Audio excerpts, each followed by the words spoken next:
Thank you very much. Before we bring Ahmed out, I just wanted to say some quick things. Things you might not know about Ahmed. Number one, he doesn't sleep. Apparently a day doesn't have enough hours in it for Ahmed. He's been putting in probably 10 to 12 hours per day, every day, at the family pizza store since grade 7. Actually, he may have said 7 years old, I'm not sure. He's had many experiences here at the pizza store.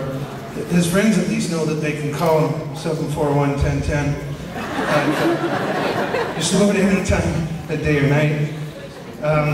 To get maybe some homework help, perhaps receive a motivational speech, or Modern would just call him up to test out his new rap.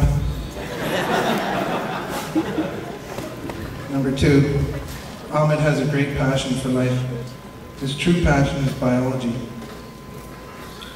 I read this book a couple months ago and I thought, well, yeah, this is the kind of book that Ahmed would really appreciate reading, and being his math teacher, I thought maybe I'd share it with him. He said, oh, no, sir, you can't do that. I'm reading a biology book right now.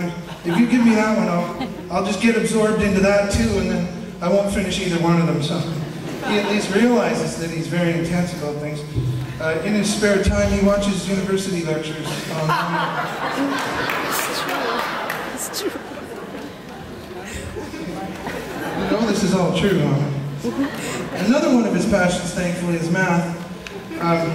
He would consistently work ahead of the pace of the class, being about probably 2 months in advance. So he'd come to me and ask me some quick things. I would say to him, well, you know, we're not studying that for another 2 months. Being the outstanding teacher that I am, I tried to stifle him and tell him, we're just not there yet. But he would read ahead in the book and then he would tell everybody, hey, there's an easier way. Sir, you should teach derivatives. It's quick things. Also, Ahmed's pretty passionate about the stories that he writes. He would write and perform very emotional monologues. I missed one, so I made him perform it in class. 15 minutes later, every girl in the room wanted to marry him. Passion. Number 3, PAL. It's called peer-assisted learning. It's where a student helps out a teacher in a classroom, get their fellow students motivated and help them with their seat work. And I probably shouldn't admit this. I don't think we're supposed to get students to mark our tests. But he would say, it's okay, sir, it's okay. And he'd grab a set of tests for me from the grade 9 class that he was helping out with. He'd say, it's okay, sir, it's quick things. No problem. That way you can start marking our tests from grade 12. Good idea in principle. Without further ado, I'd like to introduce Ahmed Zayadi, our graduating class.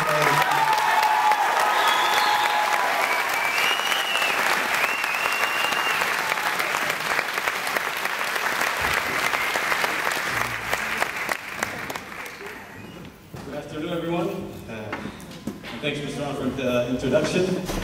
Thank you, Ms. Jerzan, special guests, parents, teachers, and fellow graduates.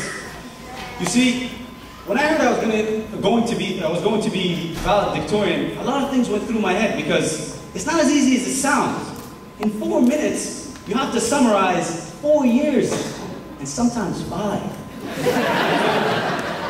So, to be honest with you, I got the ideas to write this speech at random times. I mean, you don't understand what random is until you know how I wrote the speech. Seriously, I wrote 2 paragraphs of the speech during the biology exam. So, I guess I should start at the beginning. See, grade 9 was different. I can't really say that, not really, because I remember the first time coming into Rideau, and I didn't really shave for the last 2 hours. And I saw Mr. Papi, and the first thing he said is like, hey, if you want to go pick up your younger siblings, you need to go sign in at the office first. It's like, man, I'm grade 9. He's like, okay, buddy, just fall into the office.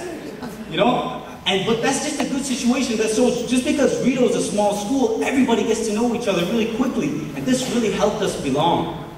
But what I really noticed here was the diversity, because we have Muslims, Christians, Somalians, Arabs, Asians, Latinos, Native and French, African and Afghan, East Side G's and West Side G's. and we're all different, yet we manage to get along. And we don't just have differences amongst individuals, we also have differences amongst courses. We have a broad spectrum of courses, all the way going from molecular biology and politics, all the way to woodworking and automotives. And if you think of it, taking these courses such as automotives, electricity, and woodworking, and getting the experience that they offer, will help you out and save you a lot more money than any scholarship would. And to teach these range of courses, you have an impressive range of teachers. And it's obvious we have to thank the teachers, but it's obvious only because it's true, because they give us all their free time after school to help us with questions we may not understand, extracurricular activities, and they deal with us in class, like people playing with yo-yos and rap battling in the back of class, and people asking questions like, why is it called Newfoundland? It's not even new. You know?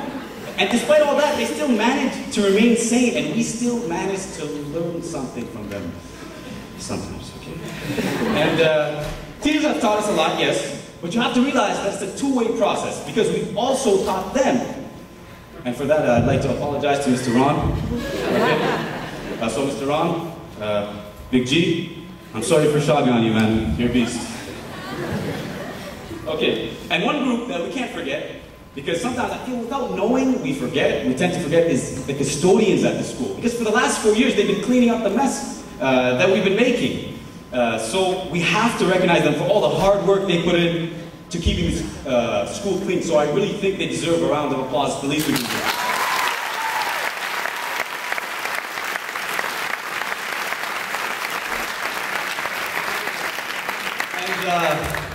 And you see, this graduating class has accomplished a lot of things over the last 4 years. Like, for example, take the volleyball team. I mean, they were powerful this year. I mean, nobody even came close to beating us. Seriously, the chances of you beating our volleyball team are the same as what's impossible, what's impossible. Okay, same as trying to find a hair on Mr. Hutton's head. Like it's a lost cause, you know? But that's just a perfect example that shows, not the analogy, I'm talking about the thing. Okay, it's a perfect example that shows how dedicated teachers and hardworking students can do at Rideau. It's an example of what Rideau can do. And here we are, 12 years. Does it even feel that long?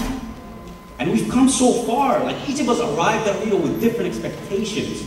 Some of us knew where we wanted to go, some of us figured it out on the way, and some of us are still searching. But we had some good laughs on the way, but we also went through some hard times. But I'd be lying to you if I told you it was going to get any easier from here. But that's only more reason to push harder, because I know every single individual here can make it and can make a difference.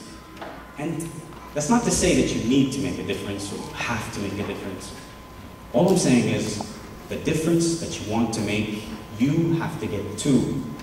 It won't come to you. And although it will take a lot of hard work to get there, there will be moments that will tell you and make you feel that it's worth it. That moment for me was 2 years ago. I remember after a long day's work, I was sitting down and my dad right beside me, and he said, he said, I'm sorry. I thought to myself, why? He continued, for not giving you more than this. I said, what do you mean? What is there more than this? He said, come on, no one likes working this hard every day. But he did not realize that that was the reason why I worked so hard. It was because of the fact that my parents would rather work hard for us than relax for themselves that really kept me going. And if my father still thinks that after all he's done for me, that he hasn't done enough, it would be almost immoral for me to quit. And I want you to realize that it did not take that moment to make what my parents did for me come true. It simply just took that moment to put things into perspective. And once again, this is not to say that you need to have a revolutionary moment. All I'm saying is, as I look at the stage right here, I know that every single one of you deserves to be here because you've worked hard enough to get here. And every single one of your loved ones out there feel the same exact way. That's why they're here today. That's why we're holding this